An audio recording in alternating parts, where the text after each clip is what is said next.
I'm talking about the people you can call on when when your life is falling apart. So That's I think it's super, super important that you kind of watch who you're around, who is actually in your circle.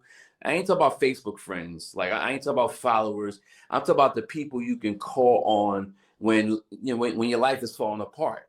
Have you had any experience or a story on where you have kind of been around a certain amount of people, certain type of people, and you share with me the couple friends that you have? Did you ever have a circle when you were younger? And then if so, did you get to a point where you grew out of it? Or you This is a really interesting question. So yes, I had a circle. Where I grew up is a really small town. It's really two places, but mainly when I stayed with my father, the area was called Paradise Lakes. And Paradise Lakes wasn't named that just willy-nilly. Back in the days of, maybe the 40s, 50s, 60s, it was a resort place where the dominant culture would go to vacation.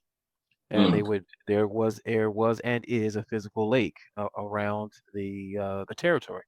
So people would come there, for the summer, spring, and have a good time. And it was called, Paradise Lakes because of that. And but then as time would have it, they moved out. Black folks moved in. Still was Paradise Lakes, but now it's a community. yeah. So it was a community of people that lived around the lakes.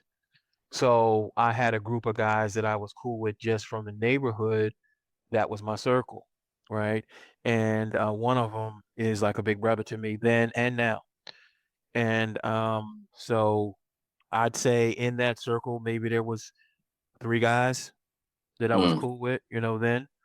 And that was cool. That was our crew. That was our set. And then as time went on, seventh, eighth grade, I met, and I'm sure my boys don't mind me shouting them out, my boy Isaac Marcano Jr. and Gene Ortiz. And I went from Catholic school to public school, and they were the first ones to befriend me. And we've wow. been cool ever since. We've been cool ever since. Through all the changes of life, my boy Isaac going in the military and the Air Force and writing me letters, bro. That's what we used to do back in the day before all this technology. Yes, Physically sir. writing me letters when he was out of the country, let me know where he was. I'd write it back. And it's been a blessing now that we're in our 50s and he's still my guy. You know what I mean? If I need anything, and I mean anything, Isaac Marcano is there and has been there.